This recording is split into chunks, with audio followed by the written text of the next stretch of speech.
There is a particular kind of vulnerability that lives in the meeting of eyes. Eye contact is one of the most direct forms of human connection. A moment where two people look at each other and, for a brief instant, become truly visible to one another. Yet for many people, this simple act is terrifying. They avert their gaze. They look at the floor, the wall, anywhere but into the eyes of another person. To observers, this might appear disinterested or evasive. But the truth behind eye contact avoidance is far more complex. It is rooted in trauma, shame, anxiety, sensory overwhelm, and the nervous system's learned response that being truly seen is not safe. The eyes are often called windows to the soul, but for those who avoid eye contact, they are perceived as windows of exposure, apertures through which vulnerability becomes visible and danger might be detected. Behind the averted gaze lies a quiet struggle. The hunger for connection coupled with the terror of being fully known. Chapter 1. The averted gaze. The moment approaches. A conversation begins. Two people are face to face. The natural inclination would be to look at each other, to make eye contact, that fundamental human gesture of acknowledgement and connection. But for some, this moment triggers something else. A tension, a discomfort, an almost physical recoil. They look away. Their eyes find anything but the eyes of the other person. The experience of eye contact avoidance is often profound discomfort. The eyes of another person feel like too much. The intensity is overwhelming. Being looked at activates something in the nervous system that feels unsafe, exposing, threatening. The person may not even understand why. They just know that maintaining eye contact creates an internal state of alarm. For those who observe this avoidance, interpretations are often incorrect. A person who avoids eye contact may be judged as dishonest, untrustworthy, disinterested, socially inept, or cold. These interpretations can be deeply wounding because they are based on a misunderstanding of what eye contact avoidance actually represents. The person avoiding eye contact is not necessarily disinterested. They are often profoundly anxious. They are not being evasive. They are protecting themselves from what feels like a genuine threat. The internal experience of eye contact avoidance involves a cascade of physical sensations. The chest might tighten. The heart might race.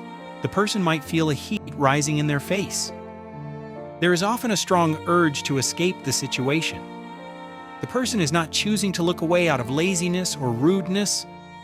They are responding to what their nervous system perceives as a danger signal.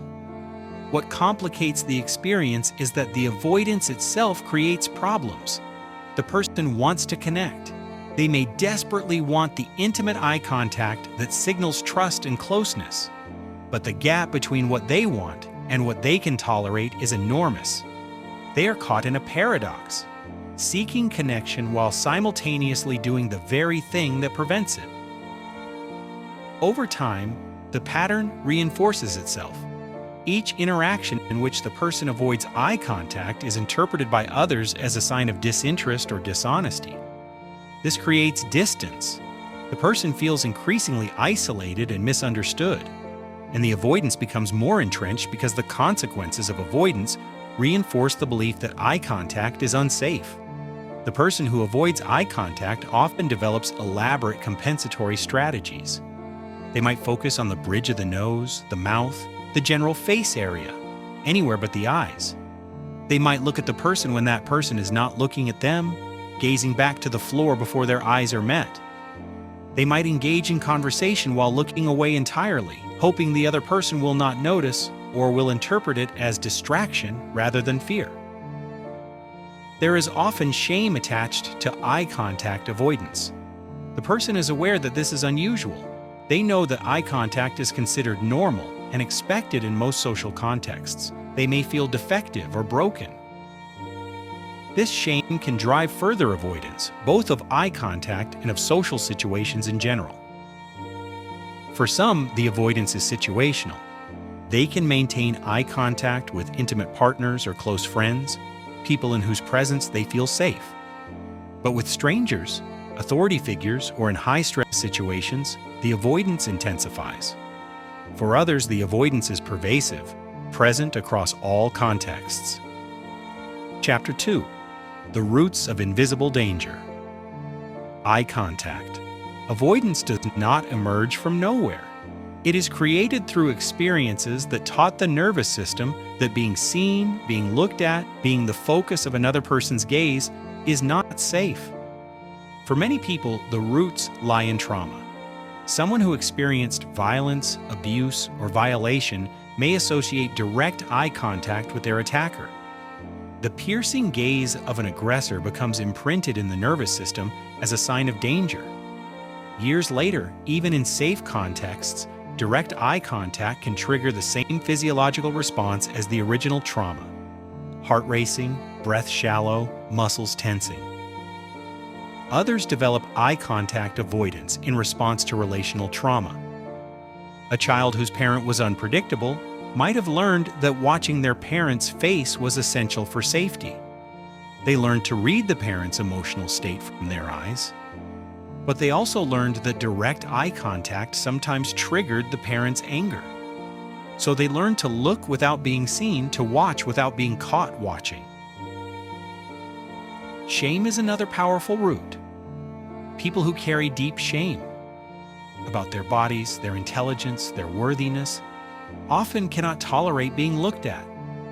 The gaze of another feels like judgment and exposure.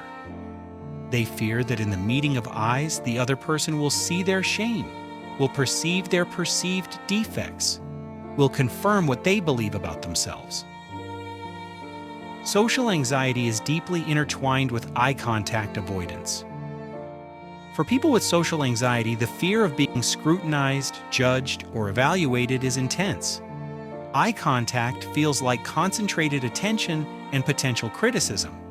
The thought, "they are looking at me and judging me," triggers anxiety so intense that breaking eye contact becomes a necessary relief. Insecure attachment patterns also contribute. A person with an avoidant attachment style may have learned in early relationships that emotional closeness was not safe. They may have had caregivers who were dismissive, critical, or emotionally unavailable. Direct eye contact, which is a form of intimate connection, triggers the attachment wound. For some people, eye contact avoidance is linked to neurodivergence, particularly autism. Autistic individuals may experience eye contact as overwhelming sensory input. The eyes contain a tremendous amount of visual information that the autistic brain processes differently. Maintaining eye contact while also attending to the content of conversation creates cognitive overload. Dissociation can also lead to eye contact avoidance. Trauma survivors who dissociate may feel disconnected from their body and their surroundings. In a dissociative state, eye contact feels unreal or impossible. The person feels absent and cannot access the present moment engagement that eye contact requires. Low self-esteem and feelings of unworthiness drive eye contact avoidance for many. If a person believes they are fundamentally unworthy, they may assume that eye contact will result in others' discovery of this unworthiness. They avoid eye contact to protect others from seeing something they believe is so obviously flawed about them. The roots of eye contact avoidance are varied and complex. But the common thread is this: eye contact has been associated with threat, judgment, shame, or overwhelm. The person's nervous system has learned that being seen is not safe. Chapter 3. The neurobiology of threat perception. The science of eye contact avoidance reveals fascinating neural mechanisms. When a person makes eye contact, specific brain regions activate. The social brain, including the amygdala, prefrontal cortex, superior temporal sulcus, and fusiform gyrus, becomes engaged. In people who avoid eye contact, the amygdala shows heightened activation in response to eye contact. The amygdala is the brain's threat detection center. In eye contact avoidance, the eyes of another person are being processed not as a signal of connection, but as a signal of threat. Polyvagal theory provides a framework for understanding this.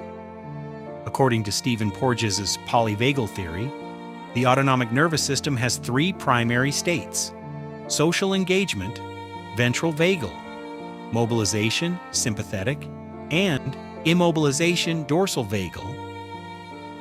The social engagement system, which involves calm, connected states, is activated when we perceive safety.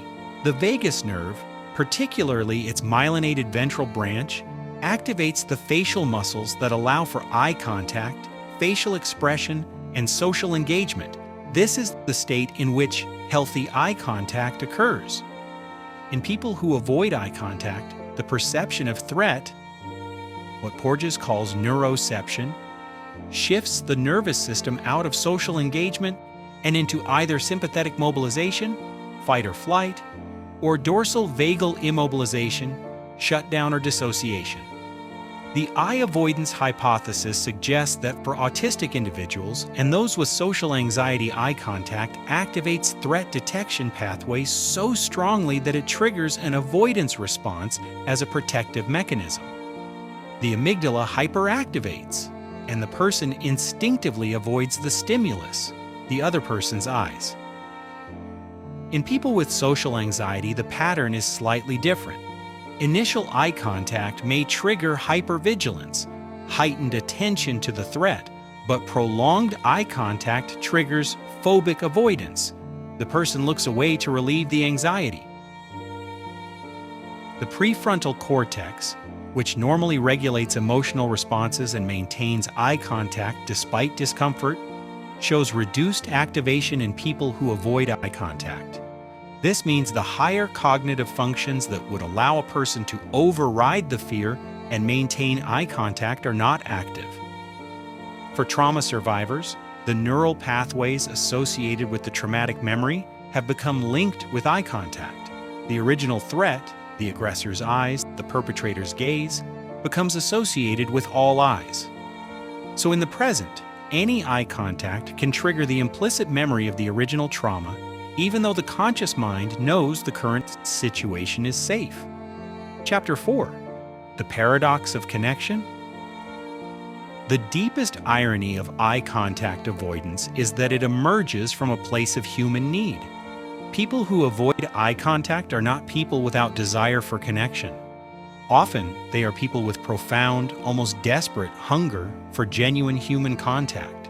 The avoidance represents a conflict between that hunger and the terror of what they believe will happen if they allow themselves to be seen. Eye contact is one of the most direct forms of human intimacy.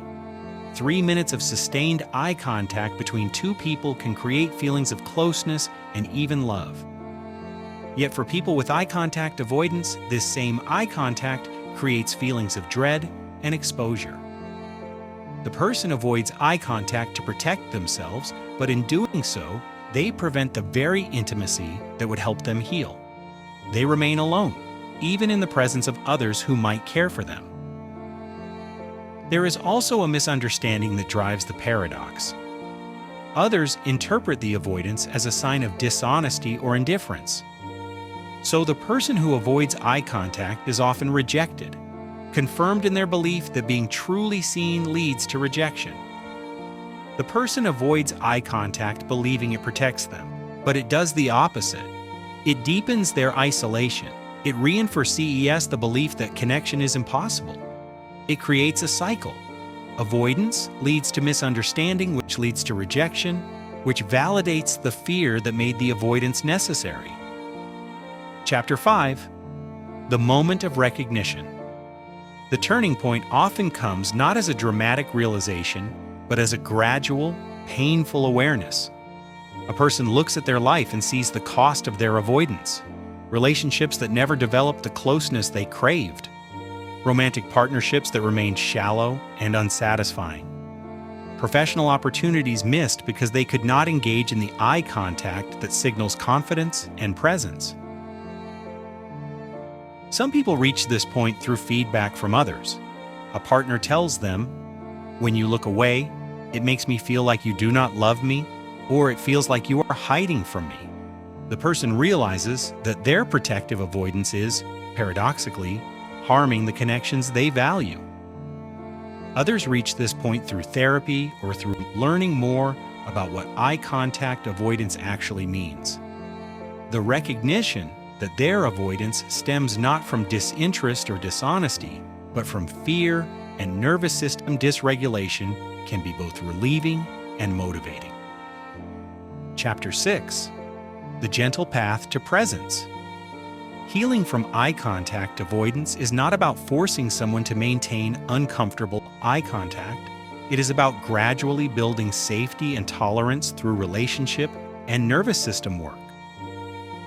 Polyvagal-informed therapy focuses on creating the conditions for the social engagement system to activate. This happens through relationships that consistently signal safety. A therapist or trusted person who maintains a calm, warm, open presence provides what Stephen Porges calls cues of safety. When the nervous system receives these cues repeatedly, it gradually learns that eye contact and connection are safe. Gradual exposure is effective. Starting with brief eye contact in non-threatening contexts with a trusted friend or family member can build tolerance. The person might begin by making eye contact for just a few seconds, then gradually increasing the duration as comfort grows. The triangle method, gazing between a person's eyes and mouth rather than fixating on the eyes, can help. This allows for engagement and connection without the intensity of direct eye-to-eye contact.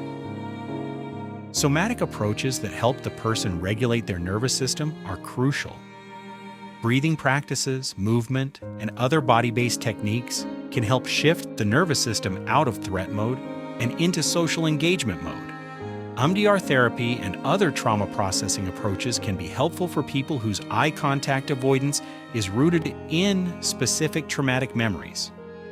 These approaches help the brain reprocess the traumatic associations so that eye contact no longer triggers the original fear response. Chapter 7: The Freedom of Being Seen. On the other side of eye contact, avoidance is a freedom that is difficult to describe to those still in the grip of fear. It is the freedom of being fully present with another person, the freedom of allowing genuine connection to occur through the meeting of eyes, the freedom of being seen without shame or terror. When a person finally experiences genuine eye contact that does not trigger fear, something shifts. They feel seen. They feel truly known. And in that moment of being truly seen, they often discover they are still accepted, still loved, still worthy. Eye contact becomes what it was always meant to be: a bridge between two humans, a moment of recognition, a simple and profound form of love.